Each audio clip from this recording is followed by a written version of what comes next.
Bonjour, Madame le maire de Saint-Lô, Monsieur le directeur de l'hôpital, Monsieur le directeur de l'ARS, merci pour vos interventions. Je m'associe à tous les remerciements, hein. Je ne vais pas reprendre cette euh, obligation, hein. Je veux simplement ajouter deux remerciements particuliers à tout ce qui a été dit. La première à tous les participants ici. Vous venez de Saint-Lô, vous venez de Paris, vous venez de Reims, vous venez de Marseille, et plus loin, d'Italie, de Venise, de Rome, et puis du Canada et des États-Unis. Merci d'être parmi nous.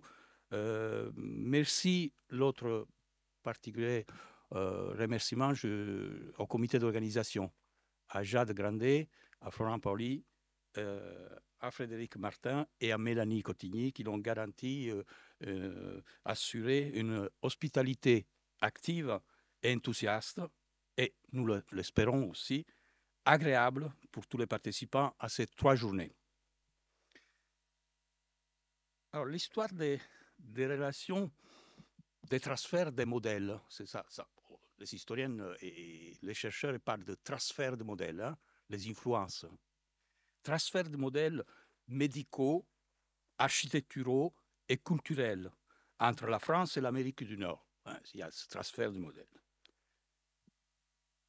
Et vice-versa, de l'Amérique du Nord à la France, est déjà documenté et riche d'études. Ce n'est pas nous qui on découvre cette grande aventure du XXe siècle, particulièrement. Je veux simplement rappeler quelques noms. Jean-Louis Cohen, grand historien de l'architecture français, qui nous a laissé depuis peu de temps, qu'il a contribué beaucoup, avec aussi l'enseignement qu'il a tenu aux États-Unis, à connaître les relations de cette période. Mais aussi à Venise, Manfredo Tafuri, le grand historien de l'architecture italien, et Francesco Dalcò, qui l'ont contribué avec des publications, des ouvrages, des recherches extraordinaires sur cette relation de l'architecture au sens large, hein, du terme, américaine, nord-américaine et celle française, et vice-versa, et européenne, plus en général. Pourtant, dans le domaine de l'architecture hospitalière, hein, du XXe siècle, il reste un travail scientifique, un travail historique, un travail architectural de comparaison encore à effectuer. Un jour, on s'est rendu compte, en discutant avec Lila Bono, on travaillait sur Reims, et qu'il y a ces 3 dates, 1925, Clichy 35, et puis Saint-Lô. Le chantier commence en 1948, mais en effet, c'est un projet de 1946, hein, qui fait. Et on s'est dit, mais comment ça se fait que dans la première partie du XXe siècle, il y a 3 réalisations qui sont des jalons de l'architecture au sens plus général, hein, de l'histoire de l'architecture, qui ont cette sorte de rythme incroyable. Et pourquoi on n'a jamais réfléchi sur ces relations entre ces trois lieux? Et on s'est dit, bah, il faut faire quelque chose, surtout que on voyait arriver le 80e anniversaire du débarquement de la bataille de Normandie. On voit arriver 2025 le centenaire de la construction de Reims, hein, 1925-2025, et puis le 90e anniversaire de la construction de l'hôpital Beaujon. Donc on s'est dit, il y a 3 occasions exceptionnelles. Donc on va continuer, ça c'est une première initiative qui se tient à Saint-Lô pour approfondir, connaître mieux qu'est-ce que c'était ces relations. Qu'est-ce que c'est ce transfert de modèles?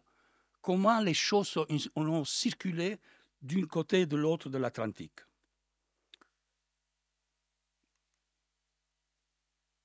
Le XXe siècle s'est caractérisé par des tragédies extraordinaires, terribles. 2 guerres mondiales, des conflits et destructions sans précédent. Je ne vais pas rappeler à nos amis, oppressants de Normandie, deux chiffres terribles, 50 000 morts civils et demi-million de morts dans la bataille de Normandie, dans quelques semaines, hein. Pas dans un an, dans 2 ans, non. Dans quelques semaines, il y a ces deux chiffres. On a du mal aujourd'hui à imaginer toutes ces personnes, tout cet ensemble, civils 50 000 et militaires, on arrive à un demi-million. Ces trois réalisations, ça a été dit par le maire, ils se dressent comme la matérialisation prégnante, claire, rationnelle et généreuse de l'humanisme de l'architecture du XXe siècle et de l'amitié entre l'Amérique du Nord et la France. Face à des destructions de ce type, c'est-à-dire que Saint-Lô, je vais le rappeler, c'est 95% de la ville qui a été rasée, et tout le monde sait qu'à un certain moment, les autorités françaises, à cette époque, ils ont même pensé de amener les habitants de Saint-Lô, ce qui s'était échappé des bombardements, en Provence, de ne pas reconstruire la ville. Il y a eu une réaction des habitants qui leur dit non, on veut reconstruire Saint-Lô, on veut la rebâtir à partir de cette masse de ruines terribles. Alors, ces trois réalisations sont ce symbole, ça a été dit par le maire, de la paix, de l'amitié, de la solidarité, mais aussi du progrès de la médecine, des humanités médicales et de l'architecture sanitaire de cette période. Ça, c'est la façade sud. Hier soir, dans la visite, on n'a pas pu trop la regarder, c'était noir, mais dimanche, pour qui participeront à la visite, sera dans le matin, donc on pourra l'apprécier. L'hôpital mémorial, je vais montrer certaines images. C'est quoi? C'est un lieu de vie fondé sur l'adéquation parfaite entre la structure, la forme et les fonctions. C'est trois choses qui sont conflues dans une réalisation. Il est réalisé entre 48 et 56 par Paul Nesson. Comme ça a été dit, certaines parties sont protégées aujourd'hui au titre des monuments historiques, notamment la façade sud, les sols, les salles chirurgicales, etc. Il est dans le même temps l'ensemble de l'actualité et de la inactualité de l'architecture. Je veux dire par là que c'est un témoignage technique, historique, architectural de cette époque dans laquelle il était construit, donc l'inactualité, mais dans le même temps, c'est un hôpital de pointe, de très grande qualité, qu'il a pu évoluer grâce à la flexibilité qu'il a été introduit dès la conception par Paul Nelson. L'American Memorial Hospital de Reims, c'est une œuvre de Charles Boutler et Auguste Raoul Pellechet. Il incarne cette solidarité entre les peuples et témoigne de l'approche hygiéniste. Je en parlerai un peu. Il possède des espaces de vie de qualité exceptionnelle et le raffinement du style Art déco. On en parlera à plusieurs intervenants après dans la journée. Il est une référence fondamentale de l'architecture sanitaire pédiatrique, avec des innovations extraordinaires qui viennent des États-Unis et qui se déposent dans le projet qui fait Boutler. Ici, j'ai mis dans l'image le projet de 1939. Il y a certaines images de l'hôpital, mais surtout cette image du projet de l'exposition universelle de New York de 1939, faite par Boutler. Ça simplement pour rappeler que la figure de Boutler, c'est extrêmement important dans le cadre de l'architecture américaine, pour ses réalisations aussi à New York et pour son attitude d'un art déco soft, comme on peut dire, avec des tons de couleurs et un style architectural assez léger et particulier de cet architecte important. L'hôpital Beaujon à Clichy, il est inauguré en 1935, inspiré de l'idée du gratte-ciel américain. Il est issu de l'idée de la manière avec laquelle les innovations techniques, l'ascenseur, les conditionnés, toute une série d'innovations techniques et constructives s'installent aux États-Unis déjà dans les années 1910-20 et sont importées par Jean Walter, dans cette reconstruction, qui c'est le premier hôpital vertical sous le modèle de gratte-ciel construit en Europe. Nous parlerons de ça, Lila Bono, Elena Zilli et Tommaso Serafini dans l'après-midi aussi. Notre colloque se déroule entre les élections européennes de juin et les élections du 5 novembre, bientôt, aux États-Unis. Et nous a semblé, quand on a discuté de ce colloque, que c'était de très grande actualité, en effet. Ce n'est pas simplement se souvenir de l'histoire entre ces trois réalisations. C'est aussi se poser des questions d'aujourd'hui. Et je trouve que cette phrase qu'il est citée par Paul Nelson dans un cycle de conférences qu'il tient en 1946 après le débarquement de Normandie, il organise une série d'initiatives pour diffuser les transformations de l'architecture aux États-Unis. Il cite Roosevelt en 1937.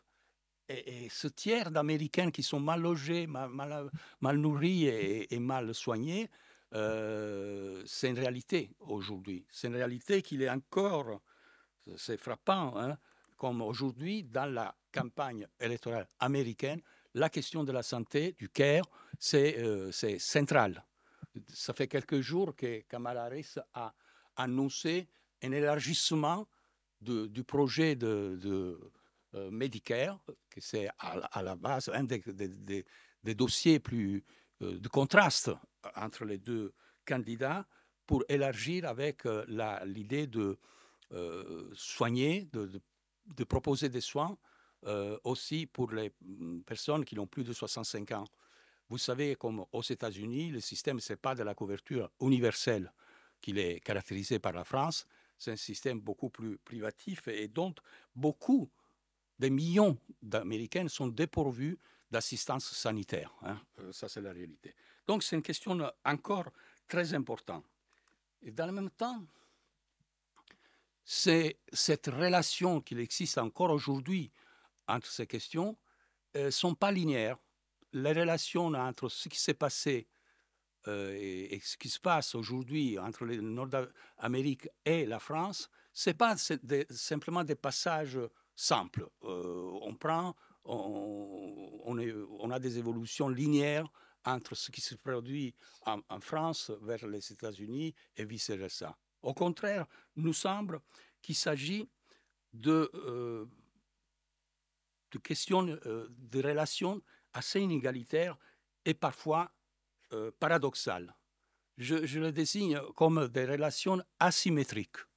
Alors, la première asymétrie, c'est-à-dire qu'ils ne sont pas exactement les mêmes relations d'un côté et de l'autre de l'Atlantique, la première asymétrie concerne la formation des architectes américains. Nous parlera jusqu'après Isabelle Gournay, qui nous a montré que ce n'est pas une coïncidence du fait que Butler, que c'est le premier à gauche, et Nelson, le troisième de gauche, soient deux architectes formés aux Beaux-Arts, deux architectes américains qui se forment aux Beaux-Arts à Paris. Ce n'est pas une coïncidence. De grands protagonistes de la construction hospitalière sont issus d'un mouvement global du fait que les architectes américains, à cette époque, viennent à se former à Paris, aux Beaux-Arts. Donc, ça, c'est une première asymétrie. Il n'y a rien de comparable comme mouvement des architectes français qui, à l'époque, ils ne vont pas se former aux États-Unis. Hein. Donc, ce n'est pas un hasard. Isabelle Gournay m'a expliqué tout ça avec beaucoup de précision. Il s'agit d'un grand mouvement artistique et socioculturel. Nelson est un des rares architectes américains qui ferait sa carrière principalement en France. Il sera le premier architecte diplômé de l'atelier Auguste Perret. Alors ça, c'est une rapide, la vie de Nelson, c'est de très grandes aventures. Ici, je montre simplement quelques personnages qu'il va croiser dans toutes ses recherches. Le premier, c'est Zelda et Scott Fitzgerald, qui sont des amis intimes dans sa formation. Et donc, vous savez que c'est ces deux personnages, ces deux écrivains, surtout Scott Fitzgerald, il a animé toute la communauté culturelle américaine à Paris jusqu'après la Première Guerre mondiale. Hein. C'est un personnage extrêmement important dans ses relations culturelles. Donc, c'est un ami intime de Nelson qui va être en 1917 pilote volontaire. L'Amérique n'est pas encore entrée dans la Première Guerre mondiale. Il y a une escadrille, Lafayette s'appelle, faite par des volontaires. Donc, il va déjà s'engager à ça. Puis, il y a d'autres personnages. Il y a Gloria Swanson, qui c'est la grande diva, une très grande actrice américaine des années 20-30. Nelson va le croiser dans une des périodes qui passe aux États-Unis parce qu'il fait des allers-retours. Je ne vais pas trop détailler, mais c'est important parce que grâce à Gloria Swanson, qui est l'amant de Joseph Kennedy, le père du président, qu'il est un grand producteur de cinéma, Nelson fait découvrir l'architecture moderne française au public américain avec un film qui s'appelle What a Widow, qui sera pas trop grand succès, mais pour la première fois, les Américains vont découvrir l'architecture moderne de Charot et d'autres, de Mallet Stevens, etc., produites en France. Et puis, ce personnage à gauche, Buckminster Fuller, qui n'est pas un architecte, c'est pas un ingénieur, il se disait un inventeur. C'est quelqu'un qui l'a prôné toute sa vie et avec des projets formidables, l'idée de produire les maisons comme une voiture, avec un procédé industriel, avec des composants métalliques, construits en usine et puis simplement posés sous le sol.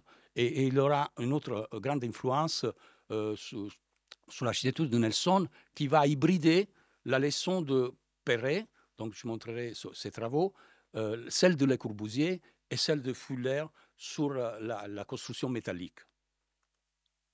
Ça, c'est juste une image d'un des projets qui fait Nelson dans l'atelier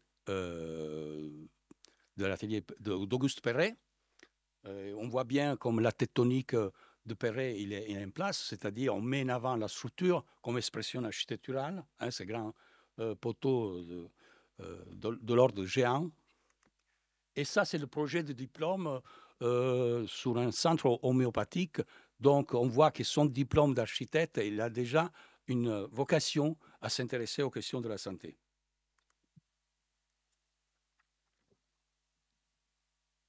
Des contributions, mais les contributions de Nelson, des relations entre ce qui se produit aux États-Unis et ce qui se fait en France sont multiples. Hein. Et là, c'est deux publications extrêmement importantes.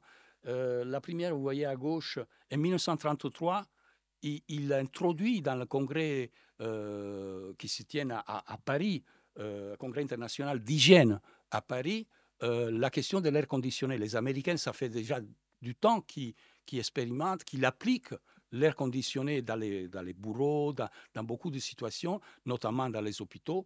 Et c'est une contribution qui fait découvrir à tous les architectes parisiens, français et européens les effets thérapeutiques et les conséquences sur l'architecture hospitalière. C'est ça le sujet de l'air conditionné.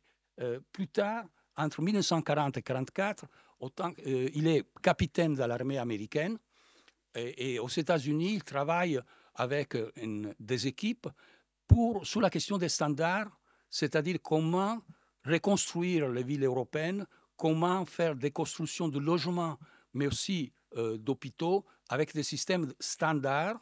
Et aussi, il travaille sur la question des couleurs comme standard là aussi et comme application thérapeutique. Donc, c'est des contributions majeures à la culture européenne sur ces questions, mais l'intérêt des influences de Nelson sont multiples. Ça, c'est encore une des maisons de Fuller. Donc, il va prôner aussi les constructions, l'utilisation des structures métalliques en Europe. C'est les questions structurelles. Ici, à Saint-Lô, il va travailler avec Bojanski, qui c'est le grand ingénieur de tous les architectes du mouvement moderne, Le Corbusier, etc., Donc, il travaillera sur le béton armé, qui c'est une spécialité particulièrement française. La salle ovoïde, avec le travail de Jean Prouvé, de André Salomon, qui c'est le grand architecte éclairagiste, et de Dourgnon, qui c'est un grand savant sur les questions de l'éclairage en milieu hospitalier, et avec la polychromie, la contribution avec Fernand Léger. Ça, c'est une des rares photos de l'époque qui montre cette paroi rouge derrière le lit. Pour la première fois, on sort des hôpitaux des couleurs ternes, des couleurs blanc ou vert clair, un peu acides, pour introduire des couleurs très fortes et chauds. Le mobilier, c'est celle de Charlotte Perriand. Donc, vous voyez, Jean Prouvé, Boljanski, Charlotte Perriand, il met ensemble une équipe formidable à Saint-Lô pour créer un projet extraordinaire de grande innovation. La deuxième asymétrie entre la France et les États-Unis, c'est l'hygiénisme. C'est-à-dire que le ministère de la Santé français, qui est une structure très, très faible à l'époque, je parle des années 20, il est créé, organisé et structuré par la Fondation Rockefeller, notamment par ce qu'on appellera les Rockefeller Medicine Men. Hein, c'est des cadres de la Fondation Rockefeller qui prennent des mesures prophylactiques, j'y vais arriver, qui concernent les facteurs sociaux. Les hygiénistes insistent à la fois sur les facteurs sociaux dans la propagation de la maladie et sur les facteurs, les mesures à prendre. On peut dire que l'hygiénisme est clairement ancré, l'hygiénisme social, hein, il est clairement ancré dans une vision des pathologies qu'on pourrait désigner écologiques. Donc Rockefeller, qui crée sa fondation en 1913, se voulait le garant du bien-être de l'humanité. Et elle est à la base de la création de tout le système institutionnel français de la santé. Il n'y a rien de comparable du rapport entre la France et les États-Unis, bien entendu. C'est dans cette direction qui se font les choses. Et l'autre grand mouvement d'idées, autre à l'hygiénisme, c'est l'américanisme. Qu'est-ce que c'est l'américanisme? C'est l'utilisation des techniques productives de Taylor et de Ford. Ford, c'est le grand producteur de voitures qu'il innove dans l'organisation du travail. Il faut savoir qu'à l'époque, une voiture sur deux dans tout le monde s'était produite par Ford, qu'il a complètement transformé le système productif. Donc, c'est un grand mouvement de transformation du système productif. Il y a quelques images de Chaplin que tout le monde connaît, Tempi moderni, temps moderne. C'est le film dans lequel il illustre bien cette forme d'organisation du travail industriel à l'époque, cette économie rationalisée et cette sélection du travailleur qui se fait selon les critères psychotechniques. Il y a Taylor, qui est un théoricien, qui dit « Nous, on ne produit pas seulement des voitures, on ne produit pas des produits industriels, on produit des hommes. On produit notamment des gorilles domestiqués. » C'est ça la définition. Mais évidemment, les gorilles domestiqués à l'époque, ils ont du mal à le faire face à la résistance et à la résilience de la classe ouvrière. Mais ce mouvement de l'américanisme, qui est défini par le philosophe italien Antonio Gramsci dans les années 30, c'est une forme puissante d'organisation, de réorganisation de la société qui s'étend au-delà de l'usine vers une organisation qui contrôle aussi le comportement de cette gorille domestiquée, comme il vient de terroriser. Mais Paul Nesson, il est un grand fonctionnaliste, c'est le troisième mouvement. Hygiénisme, américanisme, fonctionnalisme. On est dans ce cadre. Et le fonctionnalisme de Nelson, il est très pointu, c'est-à-dire il se pose exactement la question qu'est-ce que sont les actes et les gestes dans un environnement construit? Qu'est-ce qu'on doit faire? Qu'est-ce que doit imaginer l'architecte pour répondre aux différentes exigences de la fonction? Alors, derrière fonctionnalisme, en effet, il y a une pluralité de démarches très différentes. Usage, utilitarisme, technique, science, rationalité, objectivité. Mais la particularité de Paul Nelson, c'est dans cette image, c'est pas un dieu, c'est plutôt une figure mythologique romaine, pas grecque. C'est Janus Bifron. Nelson, c'est à la fois un grand fonctionnaliste, toutes les questions techniques sont englobées dans sa démarche, et dans le même temps, quelqu'un qui est attaché énormément à la recherche artistique du XXe siècle, aux avant-gardes. Et donc, cette Janus Bifron, qui a deux visages, et là, Nelson, en effet, il travaille certaines années avec Georges Braque, qui c'est son ami, et qui l'aide beaucoup dans sa recherche de sa personnalité et de sa recherche artistique, mais aussi avec tout le milieu artistique des avant-gardes de l'école de Paris de l'époque. Donc, Calder, avec l'attitude de cet objet mobile, hein, des objets cinétiques, qui fait partie aussi de l'inspiration de l'architecture de Nelson, et évidemment Georges Braque, qui est un grand ami, Picasso, qui va apprécier beaucoup aussi les projets de Nelson, et puis Fernand Léger, avec lequel il travaillera notamment pour les projets de Saint-Lô. Pardon. Je suis avancé trop, alors je ne sais pas comment revenir. Voilà. Là, encore des personnages qui ont une grande relation avec, aussi de travail avec Nelson. Vous voyez Giacometti, Jean Miro, le grand peintre espagnol, Hans Arp et Jean Hélion. Alors, ça, c'est l'hôpital mémorial, c'est la façade pendant sa construction. Là, je vais aller beaucoup plus rapide vers la fin de mon intervention.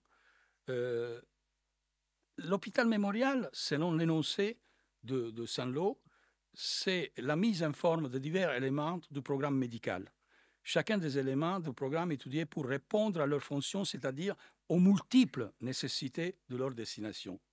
Donc, c'est une très grande rationalité. C'est basé sur la dissociation, on l'a dit hier pendant la visite, les couples montrent bien, entre toute la partie technique, services techniques généraux au rez-de-chaussée, au premier étage, dans la galette, on a tous les services chirurgicaux et techniques médicales. Et puis, dans la partie verticale, la partie hospitalière, les chambres.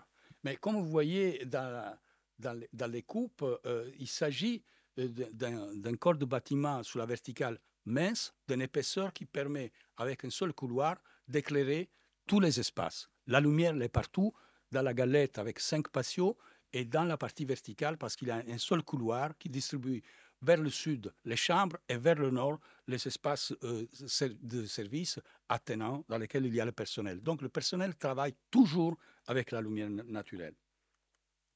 Ça, c'est rapidement les plans des différents niveaux. Et vous voyez sous l'étage C et D, comme il y a un seul couloir avec un sas d'articulation, mais toutes les chambres sont au sud et tous les services techniques sont vers le nord. Donc ça, cette dissociation, c'est la première fois qu'il apparaît dans l'architecture sanitaire européenne. C'est le premier hôpital bloc. Donc, ce n'est pas simplement un hôpital vertical, c'est un hôpital bloc, entendu comme une typologie qui dissocie ces deux éléments.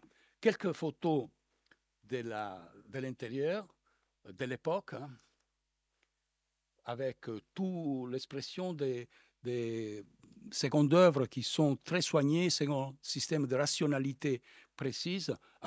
C'est une architecture modulaire. Hein. C'est des modules de 1,20 m qui se déclinent selon un demi-module de 60 cm et selon 5 modules qui font la structure de 6 mètres entre poteaux.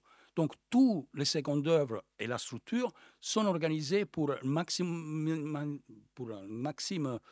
effet d'économie, pour les économies de bâtiments, mais aussi dans un système de relations proportionnelles qui font une architecture très rationnelle, mais dans le même temps une harmonie entre les proportions entre les choses.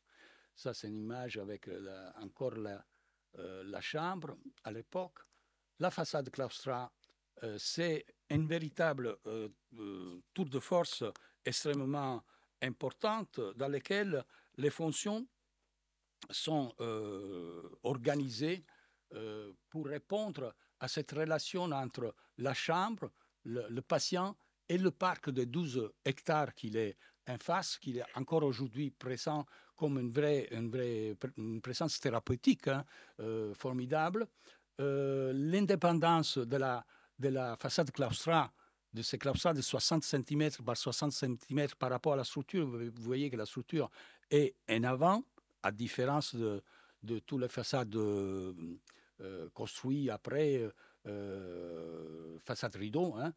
Donc c'est une façade assez particulière. Les claustrades de 60 par 60 permettent une très grande flexibilité. En effet, dans les années 60, ça c'est le premier hôpital qui a été construit, inauguré en 1956, avec chambre pour une personne, 2 personnes, il y avait encore des chambres à 4 personnes. Mais c'est le premier hôpital qui a ce standard de chambres. Et puis, dans les années, fin des années 60, s'est imposé la transformation des chambres de 4 personnes à 2 ou à 1. Et la transformation, ça a été très facile parce que ce rythme de 60 cm a permis de changer la position des parois séparatives avec grande facilité. L'inspiration de ce projet de la façade claustrale vient de Notre-Dame de Rancy, du claustrat d'Auguste Perret, que c'est son maître architecte. Évidemment, ce n'est pas exactement la même chose, mais l'idée du rapport à la lumière et du rapport à l'enveloppe est la même. Et de l'architecture métallique de Charot. Ça, c'est la maison de verre sur laquelle Nelson, c'est un des premiers qui va écrire un fameux article sur l'architecture cinétique, c'est-à-dire sur l'introduction du mouvement et sur l'architecture métallique de Charot. Ça, c'est un détail. Je vais très rapidement sur les images. Ça, c'est les détails constructifs avec le brevet qui permet de construire ces châssis en aluminium. La salle ovoïde, ça, c'est une salle ovoïde de l'époque. On est en 1946 à Lille. Vous voyez, c'est un espace banal, c'est-à-dire il n'y a rien de particulier. Et vous voyez bien qu'il y a beaucoup de tuyaux, de fils, d'éléments techniques qui se baladent dans un espace dans lequel les actes et les gestes doivent répondre à la nécessité de sauver la vie d'un homme en quelques minutes, voire en quelques heures parfois. Et donc tout ça, c'est plutôt un obstacle au bon travail d'une équipe, parce que quand vous avez tous ces tuyaux dans les pattes, ce n'est pas évident. Et Nelson, déjà dans ce projet qu'il fait à Ismaïla en Égypte en 1935, pour la compagnie de Suez qui lui demande ça, il imagine ces structures ovoïdes. C'est un demi-œuf dans lequel s'organise la chirurgie. Demi-œuf, dans les visites, hier on expliquera encore, ce n'est pas simplement un geste formel, c'est un geste qui veut assumer avec une forme très propice la question des mouvements, la question de l'éclairage, la question de la circulation de l'équipe, la question de la circulation d'air, tous les éléments qui confluent à maximiser la capacité de cet acte chirurgical qui, à l'époque, vous savez, évidemment, la chirurgie, on coupe, on entre dans le corps, ce n'est pas comme aujourd'hui. Avec l'évolution de l'imagerie et l'évolution de la robotique, on est tout à fait dans un autre univers. Mais à l'époque, on coupait et donc la nécessité d'avoir un éclairage performant et un espace dans lequel il y a l'asepsie, c'est-à-dire qui évite avec des ressorts le dépôt de poussière et donc des possibles maladies nosocomiales. Cette salle chirurgicale, il aura une grande diffusion en France et au Danemark. Ils sont construites 14 salles chirurgicales de ce type, ça c'est à Toulouse. Mais l'opinion de Nelson, c'est qu'il essaye de les diffuser aux États-Unis, mais il écrira que le General Electric, il a saboté, ça n'a jamais agréé aux États-Unis cette salle, donc il ne connaîtra pas une grande diffusion. Puis, comme il a été dit ce matin aussi, évidemment, la chirurgie a des évolutions, et donc, aux alentours de la fin des années 60, les premières années 70, il est abandonné dans son usage. Mais c'est un témoignage exceptionnel de la de cette technique de pointe de l'époque. Ça, c'est des croquis magnifiques de Jean Prouvé, qu'il avait collaboré au projet. Ça, c'est une photo de la coque pendant... C'est une coque mince de 5 cm pendant les travaux du chantier. Ça, c'est la démonstration de la position de la table opératoire par rapport à l'éclairage qui permettait toutes sortes de dispositifs. Il travaille avec, sous l'éclairage, là c'est juste une image des différentes solutions pour l'hôpital de Saint-Lô. Il existe encore quelques spécimens qui sont témoignages de la recherche appliquée. La polychromie thérapeutique, ça c'est la maquette qui réalise Fernand Léger de Seffray, qui montre son intention de polychromie. Et l'attitude de la polychromie est de trois types. Primo, c'est un projet d'application des couleurs intégrales, intérieures, extérieures, qui est fait par Nelson et par Fernand Léger. Donc, il y a polychromie extérieure, polychromie intérieure, et aussi, un troisième aspect, l'intégration de l'art dans l'architecture.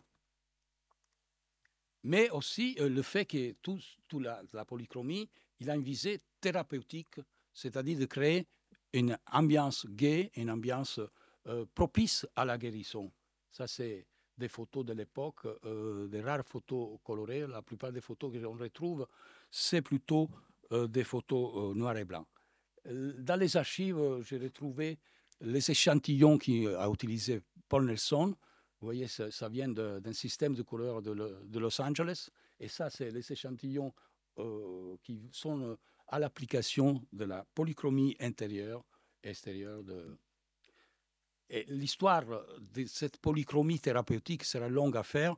Je montre simplement cette image parce que Paul Nelson amène en Europe, à travers ce premier hôpital polychromique, les théories et les travaux américains, notamment de ce personnage qui est Gadialis, qui est un Indien d'origine, qui écrit des livres qui sont à la base, encore aujourd'hui, de l'application de la polychromie comme un élément thérapeutique, qu'il est reconnu aux États-Unis et pas malheureusement en France. Et la collaboration de Paul Nelson et Fernand Léger, c'est de très longue date. Là, je montre simplement une image de magnifiques projets qu'ils font ensemble, en 1938, pour un auditorium avec un système de plafond mobile dessiné par Nelson avec la collaboration de Léger. Enfin, le troisième aspect, c'est l'intégration de l'art dans l'espace architectural. Léger prône un art qui sort du tableau, un art qui investit la ville et l'architecture. Donc, il s'agit d'une grande mosaïque de 14,50 mètres par 2,40 mètres, extraordinaire, la dernière œuvre de Fernand Léger, qu'il est à l'entrée de l'hôpital, avec des matériaux qui ont été fabriqués à Murano, à Venise, hein, toutes ces mosaïques, restauré récemment, mais il était en très bon état. Et c'est une œuvre extrêmement significative sur la question de l'amitié entre les États-Unis et la France en 1939-1945, mais aussi le symbole, il y a la présence de cet amour qu'il avait Fernand Léger pour la Normandie, avec ses collines, ses fleurs. Donc c'est une manifestation de cette intention de l'artiste avec des couleurs très vives qu'il apporte la couleur, selon Fernand Léger, le bonheur et le bien-être pour la guérison. Dernière image, la fleur qui marche, qui devait être à l'entrée, ça n'est jamais réalisé ce projet. À gauche, vous avez le modèle, c'est une idée de Léger qui circule par beaucoup d'années. Comment imaginer cette fleur qui se balade? Et finalement, c'est les Japonais qui l'ont réalisé. Un vrai, c'est une sculpture monumentale de 7 mètres. Peut-être qu'un jour, à l'entrée de l'hôpital, on pourra avoir ça. Enfin, juste pour dire comme l'actualité de cette démarche architecturale est importante, deux phrases de Peter Zumthor, qui, vous savez, il a fait des projets extraordinaires dans lesquels la forme architecturale elle est déclinée selon plusieurs choses, mais il dit dans la méthode, le point de départ est l'idée d'usage. Le point de départ, l'idée d'usage, d'habitat au sens large du terme. L'hôpital, c'est aussi un habitat, hein, au sens large du terme. La phase de développement du concept et du projet commence à partir de ces deux questions suivantes, selon Peter Zumthor. Comment et pourquoi en a-t-on besoin? Qu'est-ce qui est important? Et je trouve que encore aujourd'hui, les meilleurs architectes, les architectes engagés pour le bien-être de tous les habitants et pour rendre l'habitabilité de notre planète conforme à la nécessité de tous les êtres vivants et aussi de non-vivants, ont dans cette démarche un point d'inspiration important, très actuel, et l'hôpital, c'est ce laboratoire de l'architecture nécessaire pour affronter tous les défis du futur. Merci.